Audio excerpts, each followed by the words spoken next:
Bullies cut her school tie. Her headbutt left them in shock. Kira Blackwood pressed her back against the cold brick wall of Jefferson High School, clutching her worn leather messenger bag tighter against her chest. The morning sun cast long shadows across the courtyard, and she could already hear the familiar sound of expensive sneakers slapping against concrete. Her heart rate quickened as she recognized the distinctive laugh that had haunted her dreams for weeks. At first glance, Kira appeared to be everything the popular crowd despised. She was tall and lanky, with wild auburn curls that seemed to have a mind of their own, no matter how much she tried to tame them. Her uniform always looked slightly rumpled, her tie perpetually crooked, and her thick-rimmed glasses constantly slipped down her freckled nose.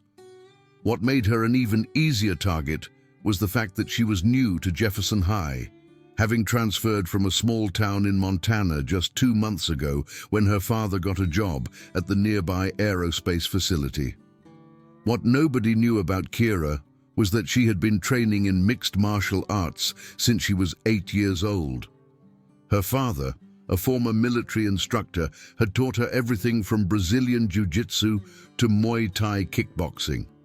She could throw a perfect right hook, execute a flawless takedown, and had reflexes that would make professional fighters jealous. But her father had drilled one rule into her head from the very beginning: never use your skills unless someone's life is in danger. Violence was always the last resort, and she had promised him she would never be the aggressor.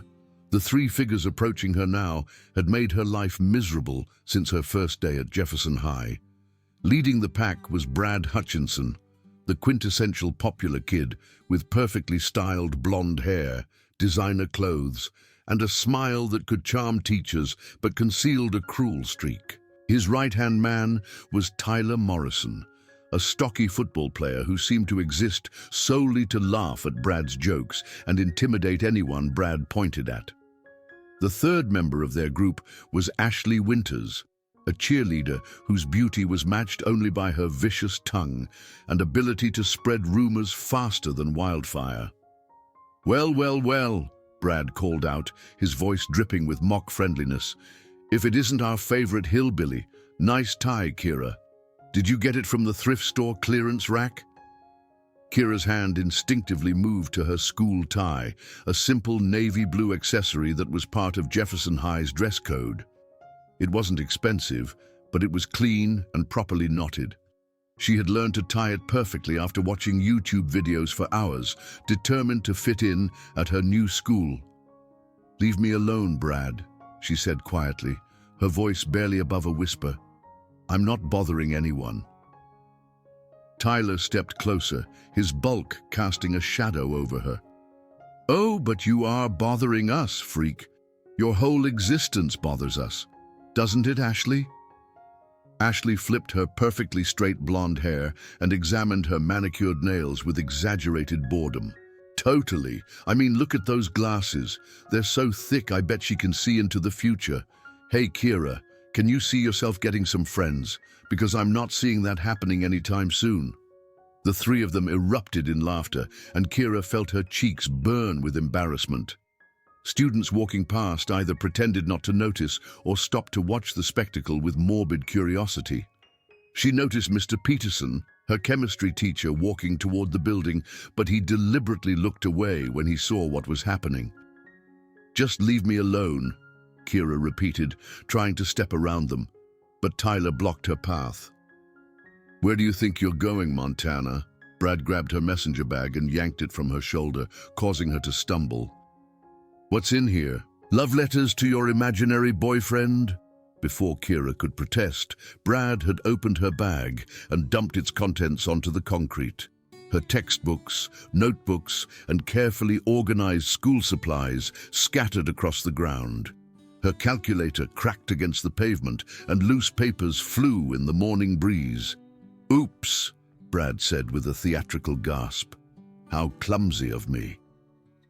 Kira dropped to her knees, desperately trying to gather her belongings while fighting back tears. Her hands shook as she reached for her broken calculator, knowing her father would be disappointed that she couldn't take better care of her things. As she scrambled to collect her scattered papers, she felt something warm and wet splash across her back. "Oh no," Ashley said in a voice dripping with false concern. "I accidentally spilled my coffee. I'm so sorry, Kira. I hope it doesn't stain your beautiful shirt." The coffee was still hot, and Kira gasped as it soaked through her uniform blouse.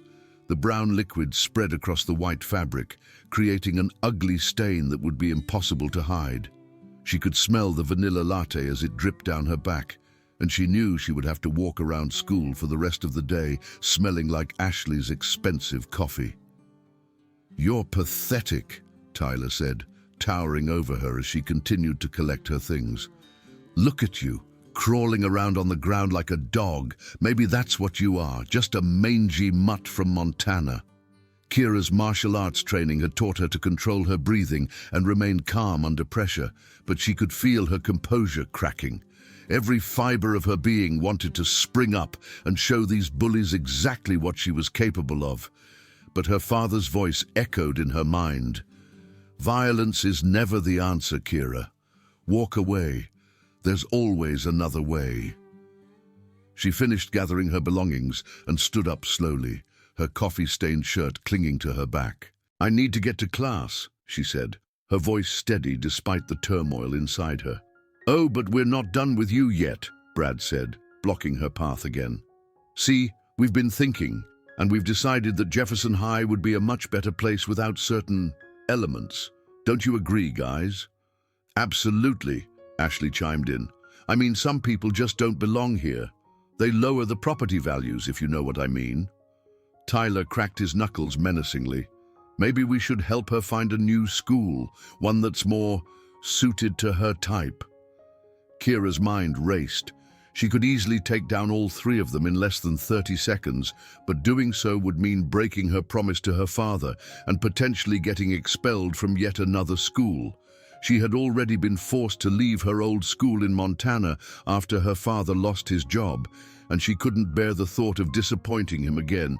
"Please," she said, hating how small her voice sounded, "I just want to go to class." "Oh," she said, "please," Brad mocked. "How cute. But I think you need to learn some manners first. In Jefferson High, we have certain standards, and you're not meeting them."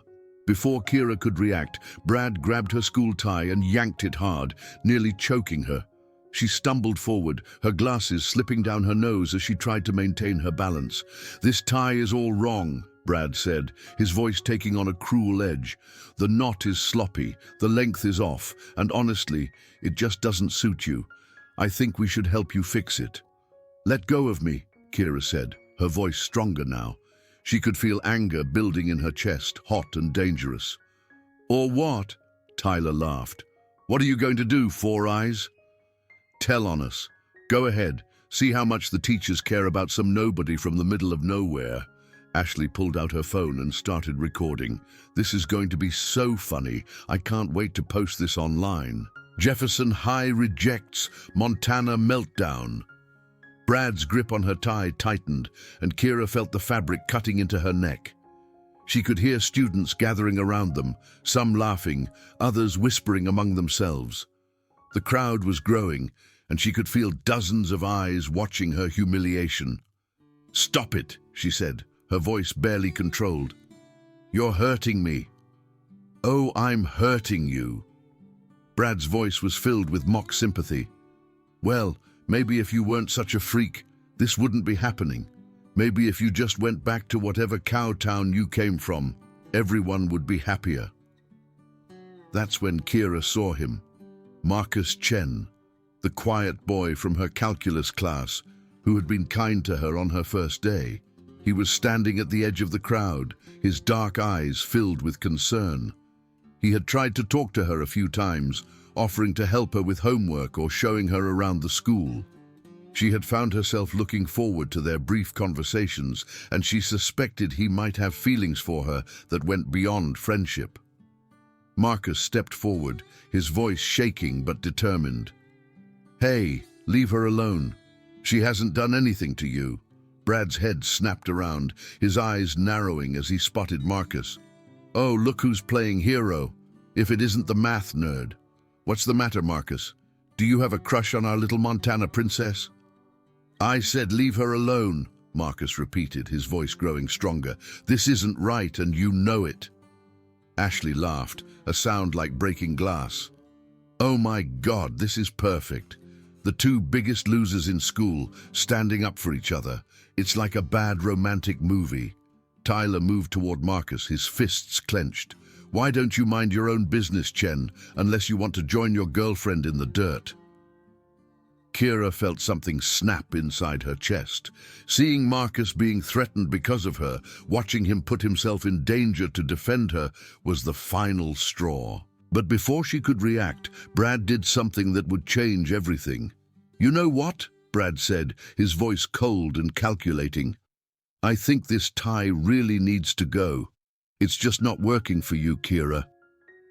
Before anyone could stop him, Brad pulled out a small pocket knife and sliced through Kira's tie, cutting it cleanly in half. The fabric fell to the ground in 2 pieces, and the crowd gasped at the audacity of the act. There, Brad said, admiring his handiwork. Much better. Don't you think so, guys? Kira stared down at her ruined tie, the one she had practiced knotting for hours, the one she had worn every day as part of her attempt to fit in at Jefferson High. It was a simple piece of fabric, but it represented everything she had tried to do right at this school. And now it was destroyed, cut in half by a boy who seemed to take pleasure in her pain. Something fundamental shifted inside Kira at that moment. She had endured weeks of harassment, had her belongings destroyed, had coffee spilled on her, and had been humiliated in front of her peers. But this deliberate act of destruction, this casual cruelty directed not just at her, but at Marcus as well, crossed a line that she couldn't ignore. She looked up at Brad, her green eyes blazing with an intensity that made him take a step back. You shouldn't have done that, she said, her voice low and dangerous. Oh yeah? Brad tried to maintain his cocky demeanor, but something in Kira's expression made him nervous. And what are you going to do about it, hillbilly? Cry? Run to the principal? Face it, you're nothing. You're nobody, and you always will be. Kira slowly removed her glasses and handed them to a shocked Marcus. Hold these for me, she said calmly. I'll need them back in a minute. Kira, what are you doing? Marcus whispered. But she had already turned back to face Brad. I'm done running, she said, her voice carrying across the courtyard. I'm done being quiet. And I'm done letting you hurt people I care about. Brad laughed, but it sounded forced. Oh, this is rich. The freak thinks she's tough now. Tyler, why don't you show her what tough really looks like? Tyler stepped forward, cracking his knuckles again. This is going to be fun. I've been wanting to teach you a lesson for weeks. He swung a lazy punch at Kira's face, confident that she would cower or run. Instead, she moved with fluid grace, ducking under his fist and driving her shoulder into his solar plexus. Tyler doubled over, gasping for air, and Kira brought her knee up to meet his descending face. The crack of cartilage breaking echoed across the courtyard, and Tyler staggered backward, blood streaming from his nose. My nose! He screamed, his voice muffled by his hands. She broke my nose! The crowd erupted in shocked murmurs.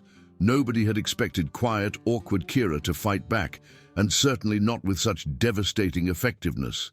Ashley screamed and dropped her phone, while Brad stared in disbelief at his injured friend. Tyler! Brad shouted. But before he could process what had happened, Kira was moving again. She spun toward Ashley, who was fumbling for her phone on the ground. Delete that video, Kira said calmly. Now. I. Ashley stammered, her earlier confidence completely gone. I don't know how. I said delete it, Kira repeated, her voice carrying a quiet authority that made Ashley's hands shake. Ashley quickly deleted the video, her fingers trembling as she worked. It's gone, she whispered. I deleted it. Brad finally found his voice. You're insane. You can't just attack people. I'm calling the police. Go ahead, Kira said, turning to face him. Tell them how you destroyed my property, how you've been harassing me for weeks, how you threatened my friend. I'm sure they'll be very interested in your side of the story." Brad's face flushed red with anger and embarrassment.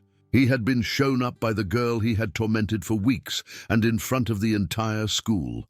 His reputation as the untouchable king of Jefferson High was crumbling before his eyes. "You think you're so tough?" he snarled, pulling out his phone. "Fine, let's see how tough you are when I post this everywhere. Nobody will ever forget what a freak you are." He held up his phone, preparing to take a photo of Kira's coffee-stained shirt and the chaos around them. But as he raised the device, Kira moved with lightning speed. Her hand shot out and grabbed his wrist, twisting it sharply. Brad cried out in pain and dropped his phone, which shattered on the concrete. "Oops," Kira said, echoing Brad's earlier words. "How clumsy of me." Brad clutched his wrist, his face contorted with pain and rage. "You're going to pay for this, freak.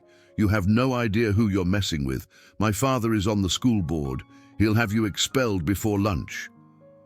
"Your father isn't here right now," Kira said calmly. "It's just you, me, and the choice you're about to make." She took a step closer to Brad, who instinctively backed away. For the first time since she had met him, Kira saw fear in his eyes. Real, genuine fear. "You can keep being the same pathetic bully you've always been," she continued, her voice carrying across the silent courtyard. "You can keep hurting people because you think it makes you strong. But deep down, you'll always know that when it really mattered, when someone finally stood up to you, you couldn't handle it." Brad's jaw clenched, and Kira could see him struggling between his desire to save face and his growing fear of what she might do next. "You don't know anything about me," he said, but his voice lacked its usual confidence. "I know enough," Kira replied. "I know that you're a coward who picks on people he thinks can't fight back. I know that you surround yourself with followers because you're too weak to stand alone. And I know that right now you're terrified because you've realized that all your power was just an illusion." The crowd around them had grown larger, and Kira could see teachers finally starting to take notice of the commotion. In a few minutes, adults would arrive and the moment would be over. But she wasn't finished yet. "Here's what's going to happen," she said, her voice steady and authoritative. "You're going to leave me alone. You're going to leave Marcus alone. You're going to leave everyone alone, because now you know what happens when you push too far." Brad's face was a mask of humiliation and barely contained rage. "This isn't over," he said through gritted teeth. "You can't protect everyone. You can't be everywhere." "I don't need to be everywhere," Kira said calmly. "Word travels fast in high school. By the end of the day, everyone will know that the great Brad Hutchinson got put in his place by the girl he thought was weak. Do you really want to give me another chance to embarrass you?" She could see the exact moment when Brad's spirit broke. His shoulders sagged, his confident posture crumbled, and he looked like what he truly was, a scared teenager who had been using cruelty to mask his own insecurities. "Come on, Tyler," he mumbled, helping his injured friend to his feet. "Let's get out of here." As they limped away, Ashley trailing behind them like a lost puppy, Kira felt a hand on her shoulder. She turned to see Marcus standing beside her, holding her glasses with a mixture of awe and admiration in his eyes. "That was incredible," he said quietly. "I had no idea you could do that." Kira took her glasses and put them back on, the familiar weight settling on her nose. "There's a lot you don't know about me," she said with a small smile. "But I'd like to change that if you're interested." Marcus's face lit up with a smile that made her heart skip a beat. "I'd like that too. Maybe we could study together sometime? I mean, if you want to." "I'd love that," Kira said, feeling a warmth spread through her chest that had nothing to do with the adrenaline from the fight. As they walked toward the school building together, Kira noticed how the other students looked at her. The mocking laughter was gone, replaced by something she had never seen before. respect. Some students nodded approvingly, others whispered among themselves, and a few even smiled at her as she passed. "Kira," Marcus said as they reached the entrance, "why didn't you fight back before? I mean, you obviously knew how to handle yourself." She paused, considering his question. "My father taught me that violence should always be the last resort. He said that true strength comes from knowing when not to fight, not from proving how tough you are." "So what changed?" Marcus asked. Kira thought about the moment when Brad had cut her tie, about the cruel satisfaction in his eyes, about the way he had threatened Marcus for simply trying to help her. "I realized that sometimes doing nothing is just another form of violence. Sometimes you have to stand up for what's right, even if it's scary." As they entered the building, Kira felt a sense of freedom she hadn't experienced since arriving at Jefferson High. The weight of constant fear was gone, replaced by a quiet confidence that came from knowing she could protect herself and the people she cared about. The rest of the day passed in a blur of whispered conversations and curious stares. By lunch, the story of Kira's confrontation with Brad had spread throughout the school, growing more dramatic with each telling. Some versions had her throwing Tyler across the courtyard. Others claimed she had martial arts weapons hidden in her backpack. But Kira didn't care about the rumors. She was more interested in the lunch invitation from Marcus, the friendly nod from a girl in her English class, and the way teachers seemed to notice her for the first time, not as a victim, but as a student worthy of respect. That afternoon, as she waited for her father to pick her up, Kira reflected on everything that had happened. She had broken her promise about never using violence, but she had also saved herself and Marcus from further torment. She had chosen to fight not out of anger or revenge, but out of a desire to protect the people she cared about. When her father arrived, she told him everything: the weeks of bullying, the destroyed tie, the moment when she had finally fought back. She expected him to be disappointed, to lecture her about the proper way to handle conflicts. Instead, he listened quietly, his expression thoughtful. When she finished, he was silent for a long moment. "I'm proud of you," he said finally. "Not because you fought, but because you fought for the right reasons. You didn't become a bully yourself. You didn't let anger control you. You stood up for what was right, and you knew when to stop." "I was scared I had let you down," Kira admitted. Her father smiled, the same warm expression that had comforted her through countless childhood fears. "You could never let me down, sweetheart. The fact that you struggled with the decision, that you tried every other option first, that shows me you understood the lessons I taught you. Violence should always be the last resort, but sometimes it is the only resort." As they drove home, Kira felt a sense of peace settling over her. She had learned that strength wasn't about being the biggest or the loudest or the most popular. It was about knowing who you were, standing up for what was right, and protecting the people you cared about. The next morning, she walked into Jefferson High with her head held high, wearing a new tie that her father had helped her pick out. She saw Brad in the hallway, his wrist in a brace, his usual swagger replaced by a cautious wariness. When their eyes met, he quickly looked away. Tyler's nose was heavily bandaged, and he seemed to have developed a habit of crossing to the other side of the hallway whenever he saw her coming. Ashley had apparently decided that Kira no longer existed, which was perfectly fine with her. But the most significant change was in how the other students treated her. She was no longer invisible, no longer the easy target she had been just days before.